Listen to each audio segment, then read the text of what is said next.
Let's get into some Cowboys conversation. Some players who we think will have much bigger roles in 2022. And this actually comes from our buddy Katie Drummond from the Cowboys Wire. And, some of these names we've discussed at length, some of them are no-brainers, right? Like a CeeDee Lamb we know is going to have a much bigger role. He's now going to be the number one wide receiver. It goes without saying. The targets are going to be up. You're going to expect him to be Dak Prescott's best buddy. I mean, it still might end up being that, Dalton Schultz is the safety valve, could end up seeing the majority of the targets, but you'd like to hope that it is a CeeDee Lamb. So that goes without saying. But some of these other names, we're getting texted in a Tony Pollard quite a bit. Are there any names in your opinion when I bring up, hey, guys that need to have a much bigger role for this team to succeed? Dorrance Armstrong. Boom. Yeah, that's a good one. Yeah, I think whoever lines up at right end needs to be a big-time player. And if it's Dorrance Armstrong and Sam Williams and those guys competing and battling, and if it's whoever it is over there, that needs to be, that position doesn't need to be one that they're struggling with. I'll say this: I think the right tackle. I think Terrence Steele. Yep. Terrence Steele can't be bad this year. He can't be the liability. He can't be this year's. When you start talking about our Connor Williams, he can't be that. He can't be the guy that's getting driven into Dak or not very good at the point of attack, or every time they show a replay on Fox or wherever, and right here, he get beat inside. No, that can't happen. They've made the commitment to him to play right tackle. They believe enough in him as the right tackle. So he can't be bad this year. He needs to have a better role in a better season. I like that. I like both those. Terrence Steele, Dorrance Armstrong. I do think from the Dorrance Armstrong standpoint, you do have kind of a by committee, and that's kind of how I'm looking at the Randy Gregory replacement. Maybe one guy will stand alone when we get to midway point of the season or whatever, where it's like, okay, this is the guy that's really stepped up, and hopefully that is a Dorrance Armstrong, or even more ideally, maybe the rookie Sam Williams. But you have a lot of bodies there, and so I'm not overly concerned about the Randy Gregory replacement. I think especially if this team is going to have to rely on their defense, like to be what carries them. Well, I think the thing that's going to make this thing go one way or the other is the interior defensive line. So I'm looking at you, Osa Odighizuwa. I'm looking at you, Neville Gallimore. I'm looking at you, Bohannon, or the Vanilla Gorilla, the rookie. I mean, I just think that this defense is going to go as the interior defensive line goes, because you're probably going to take a step back when it comes to forcing the turnovers. But I think you're going to be able to get pressure on the quarterback despite the loss of Randy Gregory with Tank, with Parsons, and then the cast of characters they have on the opposite side of Tank Lawrence. I think you're going to be fine there. But when it comes specifically to the run stopping and keeping the linebackers clean, because that was the weak point of your defense. And if you're going to take a step back with the turnovers forced, that's just pretty much guaranteed, because you were so dominant last year in that there's no way you'll duplicate it. Where do you make up for that? I think you can make up for that with being a more formidable run-stopping team that starts with the defensive tackles. And so I'm looking right at Neville Gallimore, who should be healthy this year, Osa, and those guys. How about James Washington?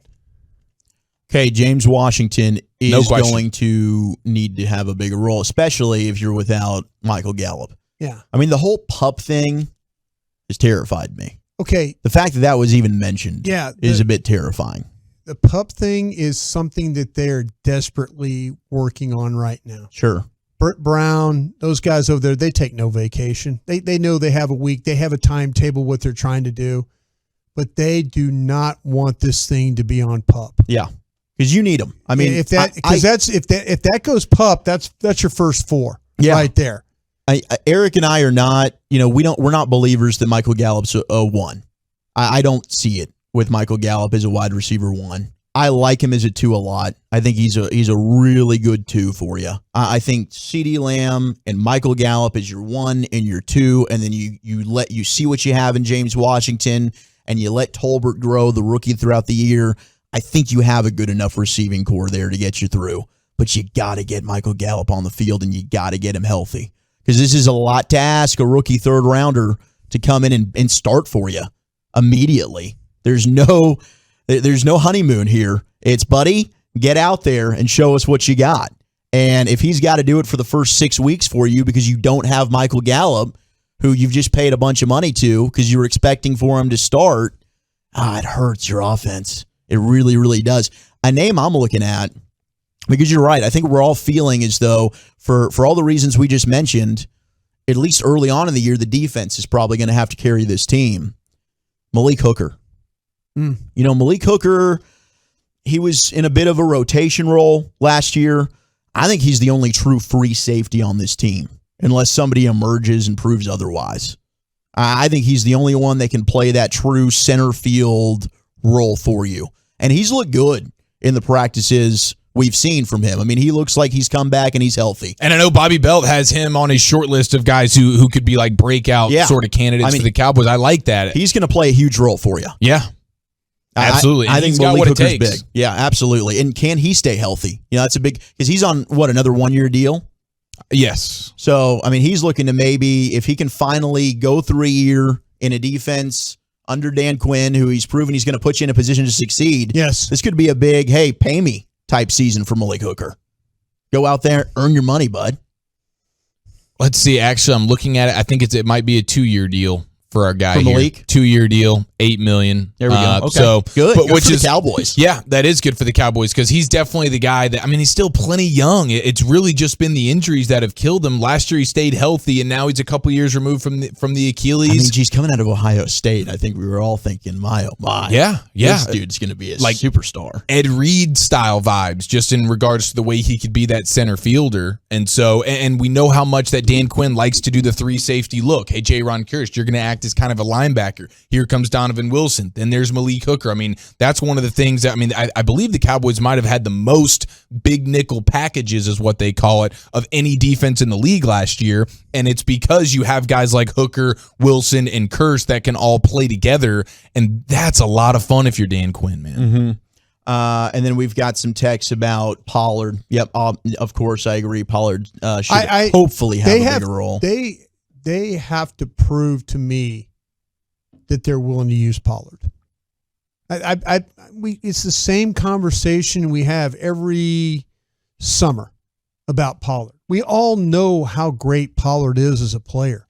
We know how explosive, how he can catch, what he can do. They have got to show us that they're willing to do that.